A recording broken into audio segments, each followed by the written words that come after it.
Salve, salve galerinha, que é o professor Olavo. Estamos iniciando a revisão 1, parte 1 de Física para o primeiro B da Escola Estelita Timóteo. Peço que assistam os vídeos completos e qualquer dúvida que ficar é só entrar em contato comigo. Iremos estudar agora nessa primeira parte os conceitos associados ao movimento e também uma introduçãozinha bem básica sobre cinemática. O estudo sobre movimento, o seu conceito está totalmente interligado a repouso e a referencial. Movimento e repouso não são absolutos, como é de se pensar, mas sim relativos, porque depende de um referencial que é adotado. Um corpo estará em movimento sempre que mudar de posição no decorrer do tempo em relação a um referencial adotado. Já ficará em repouso quando a sua posição for a mesma, ou seja, manter-se constante em relação a um referencial adotado e também num intervalo de tempo, como podemos ver aí na ilustração. Para entender melhor o que é movimento, temos que entender alguns conceitos relacionados a ele, como partícula e corpo extenso, por exemplo. Bom, partícula é também chamado de ponto material e é todo corpo cujas dimensões em relação a um referencial são desprezíveis, devido ao fato dele ser incrivelmente muito menor do que o referencial adotado. Vou usar como exemplo o transatlântico. Um transatlântico parece ser enorme, sim, mas em relação ao oceano não, ele é apenas uma partícula, pois ele é tão minúsculo que ele estando no oceano ou não vai fazer a menor diferença, não vai impedir estudo nenhum sobre o oceano. Já o mesmo transatlântico, quando agora comparado, quando agora temos um porto como referência, ele não é mais uma partícula, mas sim um corpo extenso, pois agora as suas dimensões não podem ser desprezadas. A presença dele ali vai interferir ali no porto. Mas vejam essa tirinha rapidamente aí do Cascão e Cebolinha. Em resumo, o Cascão está de skate, andando de skate na praça ou no parque, e o Cebolinha fala que é proibido andar de skate no parque. Mas o Cascão, hilariamente, fala: eu não estou andando, eu estou parado. Quem está andando é o skate. Quem é que está correto?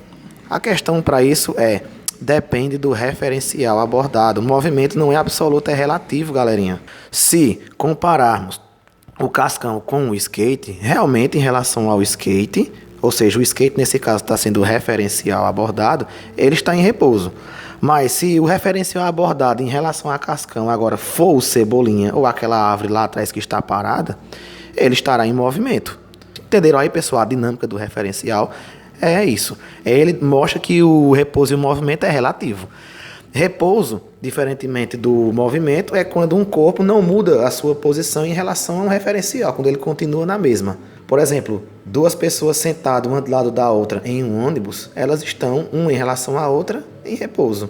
O movimento a gente sabe que ele é relativo, ele depende de um referencial, porque ele na verdade altera a sua posição no decorrer do tempo em relação a esse referencial. E como já vimos, o movimento não é absoluto, mas sim relativo. Trajetória, pessoal, é uma linha formada pela união de todas as posições que podem ser ocupadas por um móvel durante seu movimento. Ou seja, os rastros, como nós conhecemos no dia a dia, como está aparecendo aí nessas pegadas na praia, na areia aí, ou aquele jato. Isso mostra a trajetória que o corpo foi e é importantíssimo para o estudo do movimento. Veremos agora rapidinho, pessoal, a introduçãozinha sobre cinemática, mais precisamente apenas nos conceitos de velocidade e de aceleração. Pessoal, existem dois tipos de velocidade: a velocidade escalar instantânea e a velocidade escalar média. Estão vendo aquele velocímetro da imagem? Aquela velocidade que é marcada no velocímetro de carros, de motos, ele marca a velocidade do momento exato, ou seja, é uma velocidade instantânea, certo? Então, a velocidade instantânea é a rapidez que o móvel realiza um percurso em determinado instante, ou seja, agora. Só que também existe a velocidade média, que é o resultado da divisão entre a variação de espaço, ou seja, de deslocamento, pela a variação de tempo. Em resumo, a velocidade média é a posição final menos a posição inicial, dividido pelo tempo final menos o tempo inicial. Com uma ressalva importante que a velocidade escalar média ela pode ser positiva ou negativa.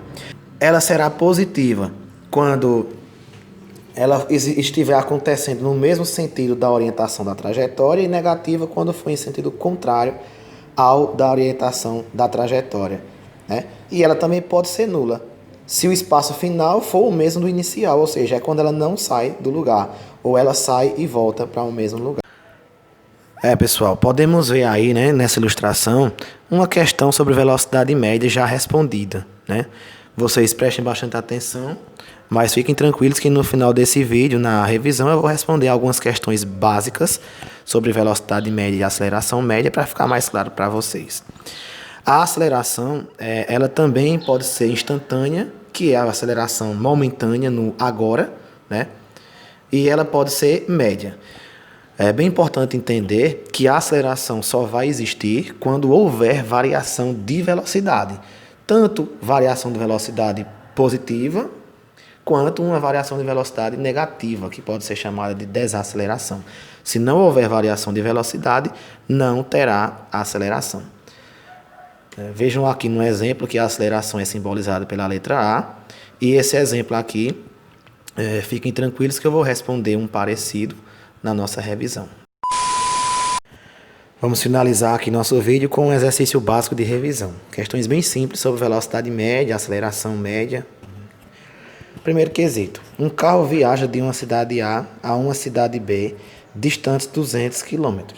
Ó, pessoal, a distância completa aí, no caso a distância final é 200. Então já se ligue que S, né, que é S final, vai ser 200 km. O percurso demora 4 horas. Pessoal, o percurso todo, independentemente de qualquer coisa, foi 4 horas. Então você já deve entender que o tempo final, que é o T, é 4. Aí ele demorou essas 4 horas porque aconteceu um problema com o pneu dianteiro que ele furou e teve que ser trocado, perdendo 1 hora e 20 para trocar esse pneu. Só que se liguem, esse 1 hora e 20 não precisa colocar ele discriminado no cálculo, não.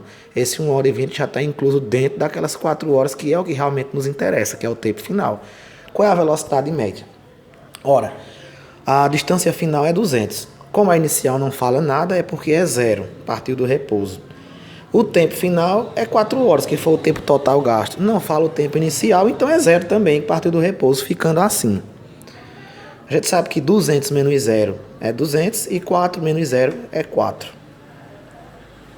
Então 200 dividido por 4 resulta em 50 km por hora, que é a resposta letra C. Se fosse para achar em metros por segundo, você teria que dividir essa resposta por 3,6. Segundo quesito, que agora é sobre aceleração. Um automóvel no instante inicial igual a 5 segundos. Opa, lembre-se, instante inicial é tempo inicial, T0 ou T bola igual a 5 segundos. Apresentava a velocidade de 108 km por hora, ou seja, se o tempo é inicial, a velocidade também é inicial. Então, V bolinha é 108 km por hora. Mas no instante 20 segundos, ou seja, o tempo final, que é T, 20 segundos, já apresentava a velocidade de 144 km por hora, ou seja, essa é a velocidade final, é o V igual a 144. Então, organiza os dados aqui no lado. Ó, vejam só. Só que eu queria saber a aceleração em escalar média. Vejam que as alternativas estão tudo em metros por segundo ao quadrado. Então, antes de tudo, vai ter que transformar essas velocidades que estão em quilômetros por hora para metros por segundo. E a gente faz da seguinte maneira, dividindo por 3,6. Vemos aí que 108 dividido por 3,6 dá 30 metros por segundo. E que 144 km por hora dividido por 3,6 dá 40 metros por segundo. Então, o que entra para o cálculo no lugar de V bolinha e de V é 30 metros por segundo na inicial e 40 metros por segundo na final. Agora vamos jogar tudo na fórmula. A velocidade final é 40 metros por segundo, menos a velocidade inicial, que é 30 metros por segundo. 40 menos 30 dá 10. Agora embaixo, o tempo final era 20 segundos, menos o tempo inicial, que era 5, dá 15 segundos. Aí 10 dividido por 15, simplificando por 5, dá 2 terços. Metro repete, segundo em cima dividido por segundo embaixo, dá segundo ao quadrado. Como nas alternativas não tem 2 terços, a gente vai dividir 2 dividido por 3, que dá 0,66 metros por segundo ao quadrado, e essa é a resposta. O último quesito. Em relação ao movimento de um ponto material numa trajetória orientada, são feitas 3 afirmações. Primeira, se o movimento se dá no sentido da trajetória, a variação de espaço é positiva. Verdadeiro, nós vimos isso na explicação. Segunda, se o movimento se dá no sentido oposto da trajetória, oposto, a variação do espaço é negativa, verdadeiro também. Terceiro, no sistema internacional, o espaço é medido em quilômetros. E aí, pessoal? É falso. É medido em metros. Então, só está certo A1 e A2, que condiz com a letra A, né, galera? Se 1 e 2 estão corretos. Pois bem, pessoal, finalizamos essa revisão básica e até o próximo vídeo.